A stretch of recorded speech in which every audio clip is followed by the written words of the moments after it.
Bismillahirrahmanirrahim. Assalamualaikum warahmatullahi wabarakatuh. Selamat pagi anak-anak semua.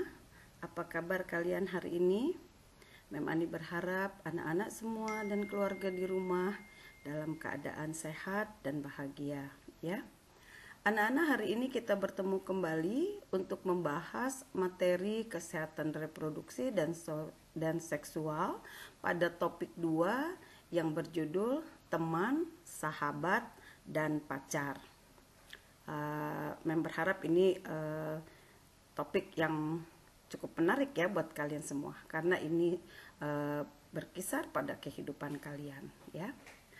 Anak-anak, menemukan identitas diri adalah salah satu bagian penting dari perkembangan masa remaja. Sehari-hari kadang kalian diberi label atau dengan istilah yaitu pencarian jati diri, ya. Nah, dalam proses pencarian jati diri, remaja itu akan berhadapan dengan lingkungan sosial di luar dirinya.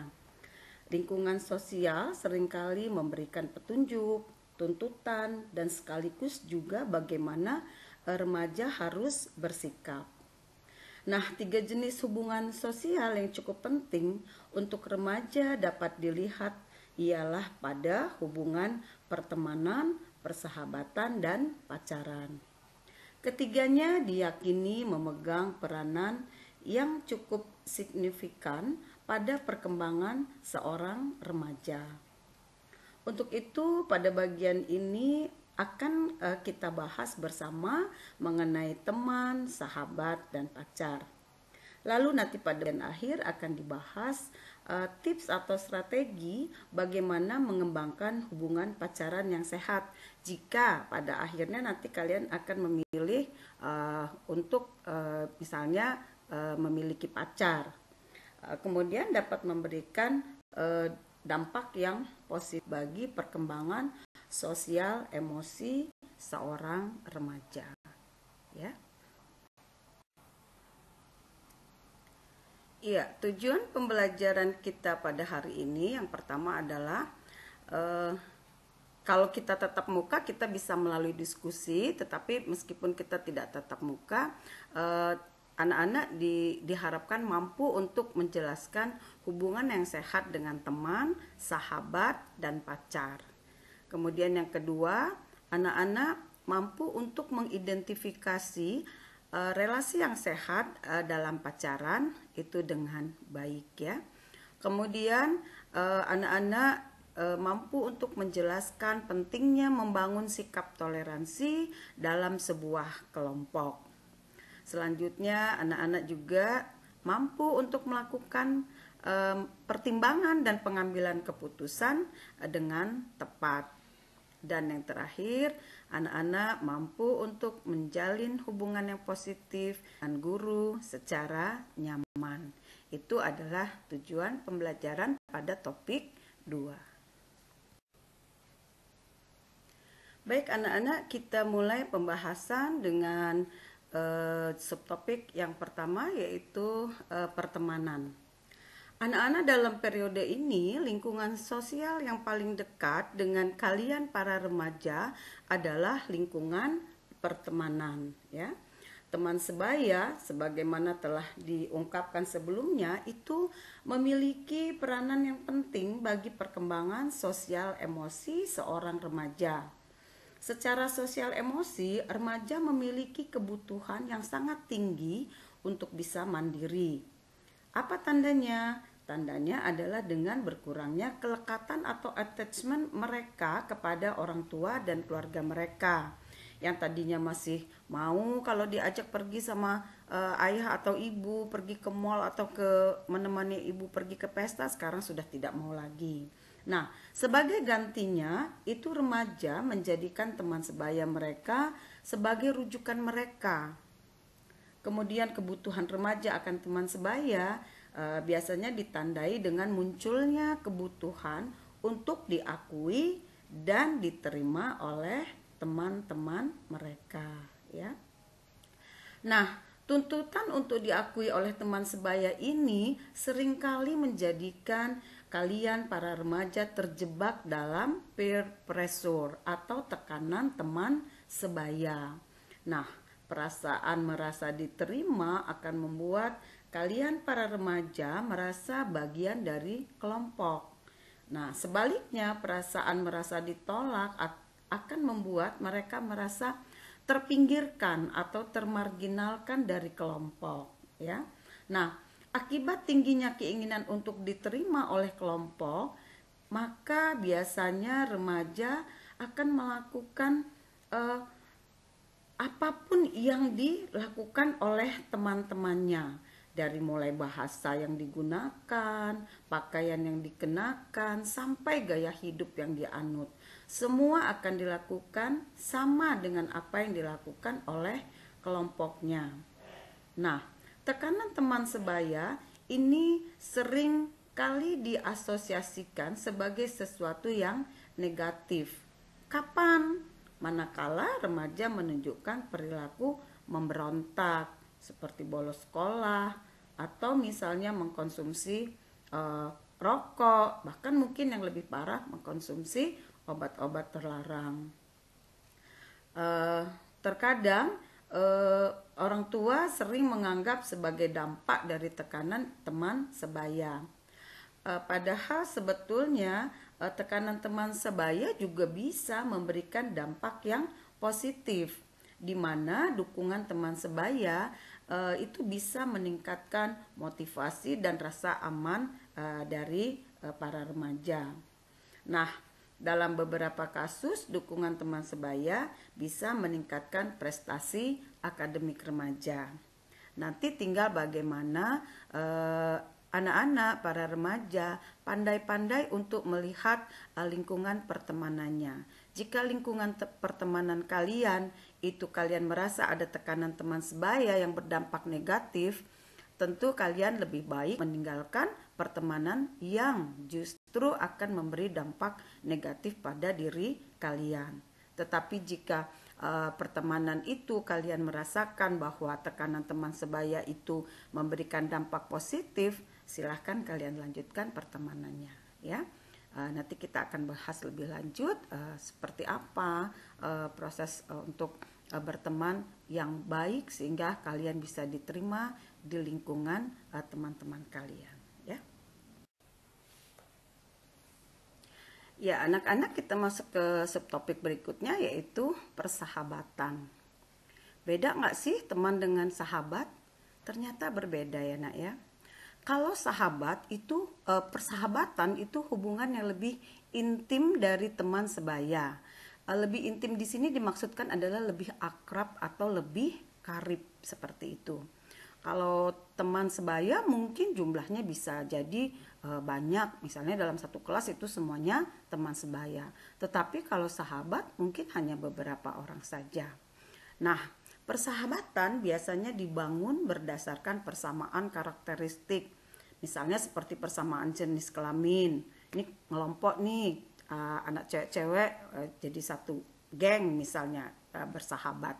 Kemudian bisa juga karena status ekonomi, atau bisa jadi karena suku bangsa dan agama.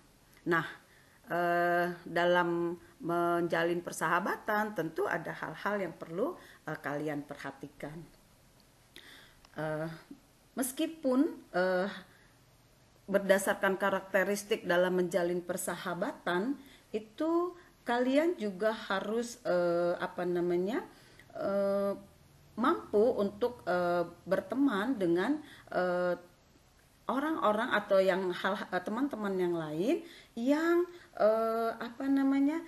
tidak hanya berdasarkan suku bangsa saja atau agama saja, tetapi itu dikembalikan lagi kepada proses awal kalian menjalin persahabatan itu memang dasarnya apa. Boleh saja, tetapi tidak harus berdasarkan karakteristik. Seperti itu juga boleh-boleh saja, seperti itu ya nak ya. Kemudian nanti kita akan lanjutkan, nanti ada dampak positif dan negatifnya dari persahabatan ya.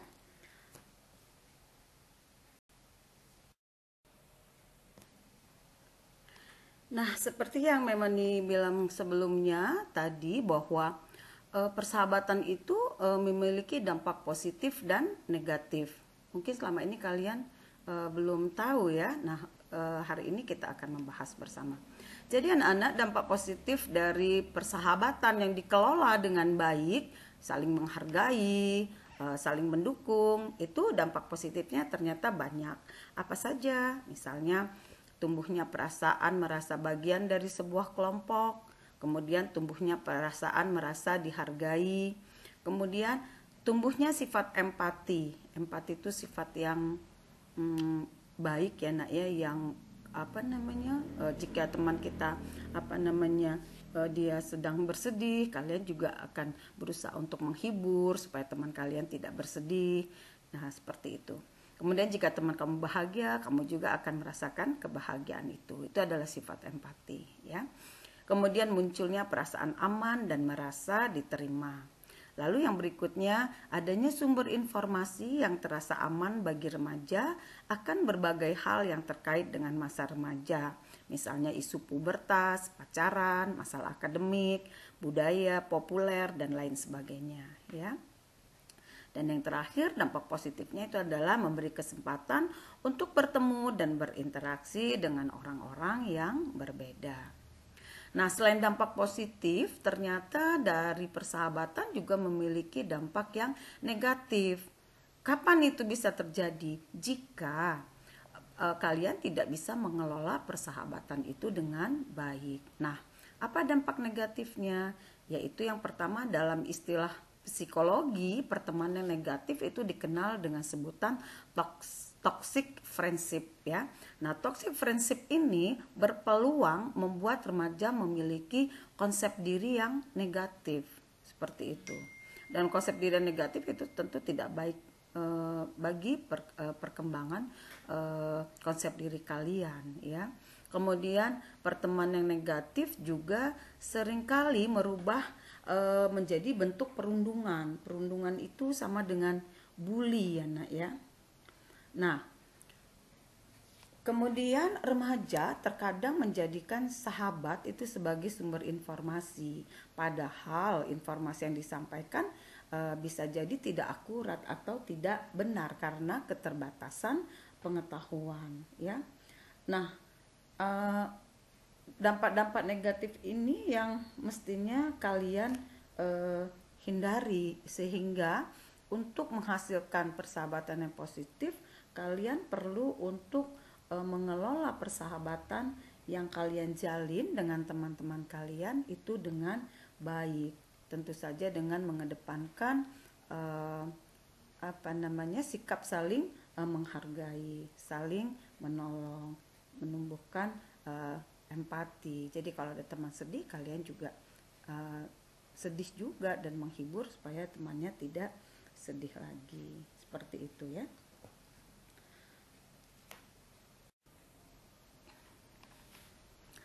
Baik anak-anak, kita masuk ke subtopik yang ketiga, yaitu tentang pacaran. Kok kita ngomongin pacaran, memangnya boleh? Anak-anak boleh dan tidak boleh itu nanti kalian sendiri yang akan menentukan. Nanti Mem Ani akan berikan bagaimana cara-cara untuk mengambil keputusan. Apakah sebaiknya kalian akan berpacaran atau hanya bersahabat atau hanya berteman saja, itu kalian yang putuskan sendiri. Nanti ada tips-tipsnya di bagian akhir dari topik ini. Sekarang kita bahas dulu, sebetulnya apa sih pacaran itu? Anak-anak, pacaran itu adalah hubungan yang lebih intim dari sekedar pertemanan dan persahabatan. Seperti Mem bilang tadi, intim dalam hal ini artinya adalah akrab atau karib ya. Jadi lebih akrab lagi dari pertemanan dan persahabatan. Pacaran itu bagi remaja merupakan ekspresi awal dari perubahan sosial, emosional, dan juga seksual yang mereka alami. Seiring dengan pubertas yang dialami remaja, maka remaja akan mulai memiliki ketertarikan untuk menjalin hubungan yang lebih dekat dan intim atau karib atau akrab dengan orang lain. Mungkin kalian sudah pernah juga merasakan hal ini. Jadi itu adalah sesuatu yang alami. Tidak perlu khawatir, tidak perlu takut, tetapi kalian harus tahu rambu-rambunya. Kalau memang merasa tidak penting pacaran, ya tidak harus pacaran, bersahabat, berteman yang banyak itu mungkin lebih baik, lebih pas untuk relasi dengan teman saat ini, ya. Nah, anak-anak, nanti seandainya pada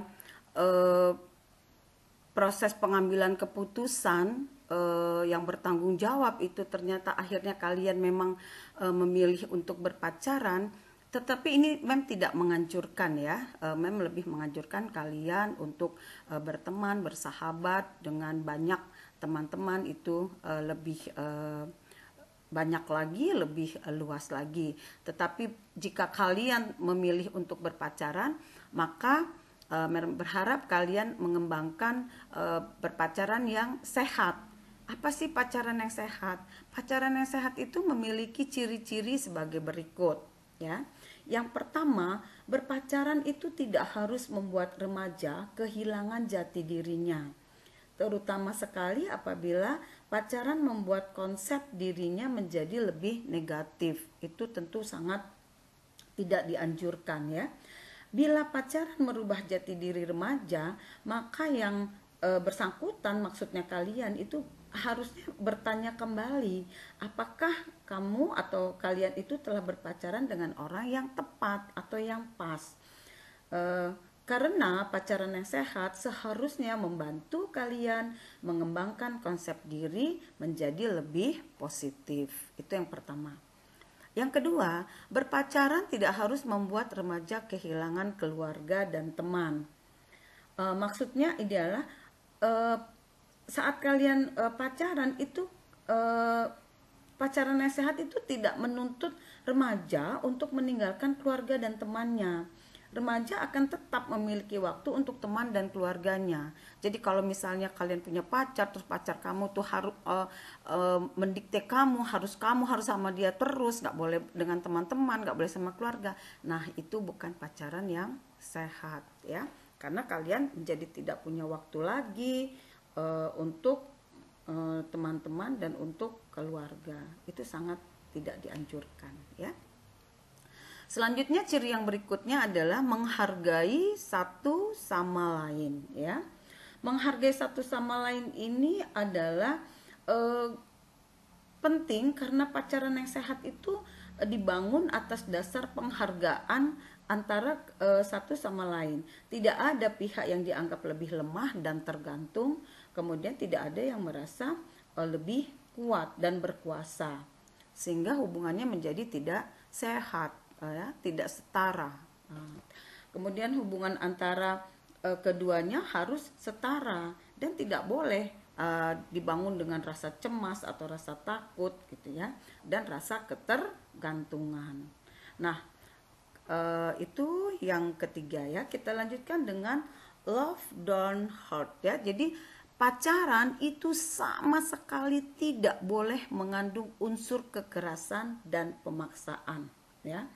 Pacaran yang sehat tidak memaksa, karenanya tidak akan ada kekerasan dan pemaksaan dalam pacaran. Jadi, jika kalian sekarang ini sedang berada dalam hubungan pacaran, di mana kalian merasa kalian dipaksa untuk melakukan sesuatu oleh pacar kalian, sementara kalian sendiri sebenarnya tidak ingin melakukan hal itu apapun, itu artinya kalian harus meninggalkan hubungan pacaran yang tidak sehat. Karena yang akan rugi adalah kalian sendiri. Ini terlepas dari jenis kelamin. Jadi bisa terjadi pada laki-laki maupun pada anak perempuan, ya.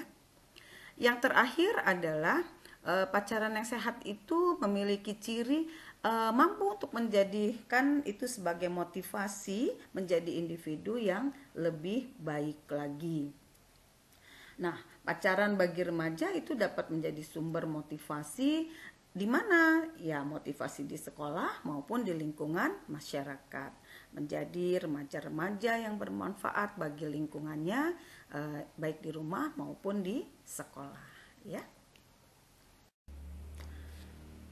Nah, anak-anak, kita berada di bagian akhir dari materi ini, yaitu pengambilan keputusan.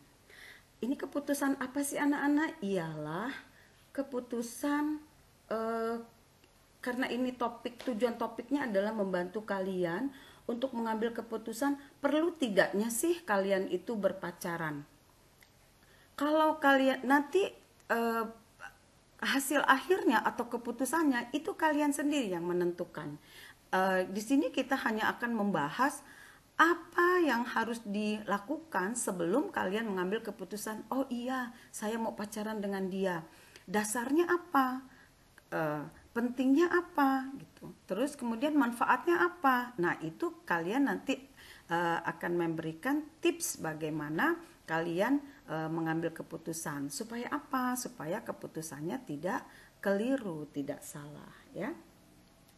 Nah, dengan untuk pengambilan keputusan itu ada tahapan-tahapannya, ya. Dengan melakukan tahapan-tahapan dalam pengambilan keputusan, diharapkan anak-anak, para remaja terhindar dari keputusan yang bersifat emosional atau semata-mata dilakukan karena tekanan dari teman sebaya. Maksudnya begini, misalnya kalian memiliki kelompok persahabatan gitu atau pertemanan. Nah, kelompok teman-teman kalian itu mensyaratkan kalian itu kalau mau ikut kelompoknya kalian harus punya pacar. Kalau kalian nggak punya pacar, maka kalian akan dikeluarkan dari kelompok pertemanan. Misalnya seperti itu. Padahal kalian merasa bahwa kalian itu tidak butuh untuk berpacaran sekarang ini. Kalian hanya ingin berteman saja. Nah, apa yang harus kalian ambil? Nanti kita akan lihat tahapan-tahapannya, ya. Nah, yang pertama ialah memikirkan tujuan. Anak-anak, sebuah keputusan itu akan diambil tentu harus ada tujuannya. Kalian pikirkan terlebih dahulu, apa sebetulnya tujuan kalian ingin berpacaran. Kalau hanya mengikuti saran teman, kemudian mengikuti kelompok, itu berarti bukan keinginan atau tujuan dari kalian. Kalian berarti tidak memiliki tujuan. Nah, kalau kalian tidak memiliki tujuan, maka itu sebaiknya keputusan itu tidak kalian ambil, ya. Kemudian yang kedua, identifikasi pilihan yang ada. Nah, kalian pikirkan, apakah pacaran itu merupakan satu-satunya pilihan atau masih ada pilihan yang lain? Misalnya berteman terlebih dahulu, bersahabat terlebih dahulu. Kalau kalian merasa nyaman dengan berteman dan bersahabat dulu, ya kenapa harus berpacaran? Berarti itu tidak perlu diambil keputusan untuk berpacaran, ya. Kemudian yang ketiga, pertimbangkan berbagai faktor. Nah, sebelum mengambil keputusan, kalian pastikan bahwa kalian melakukan itu karena menginginkannya. Artinya memang karena kalian ingin berpacaran, bukan karena tekanan teman sebaya atau supaya kalian terlihat populer di sekolah. Misalnya bisa jadi ada beberapa kelompok pertemanan yang mengatakan gaya keren atau populer kalau punya pacar, sehingga kalian cepat-cepat ambil keputusan seperti itu. Nah, itu tidak boleh, ya nak, ya. Setelah itu barulah kalian mengambil keputusan. Jika misalnya tahapan 1, 2, 3 itu ternyata menurut kalian memiliki jawaban-jawaban yang pas, baru kalian bisa ambil keputusan, ya. Keputusannya apa? Keputusan untuk pacaran atau tidak, ya. Lalu yang terakhir, kalian evaluasi keputusan yang telah diambil tadi. Hal ini lebih terutama adalah kalian kaitkan apakah keputusan yang diambil sudah sesuai dengan tujuan yang ditentukan di awal tadi. Kalau ternyata justru tidak sesuai dengan tujuan, maka sebaiknya kalian evaluasi kembali keputusan yang telah diambil. Nanti di link yang akan memang dibagikan, kita akan belajar untuk pengambilan keputusan. Nanti kalian bisa klik linknya dan jawab tahapan-tahapan tersebut, lalu ambil keputusannya. Nanti kita coba ya. Itu untuk yang pengambilan keputusan. Iya, anak-anak, kita berada pada bagian paling akhir dari materi Case Pro kita hari ini.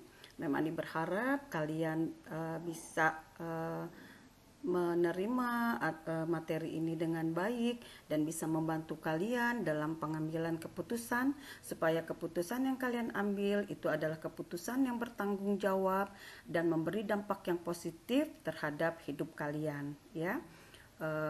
Selanjutnya Mem Andi berharap kalian tetap semangat menjalani PJJ, tetap daringnya diikuti dengan baik, dan tidak lupa untuk selalu menjaga kesehatan, menerapkan protokol kesehatan ya.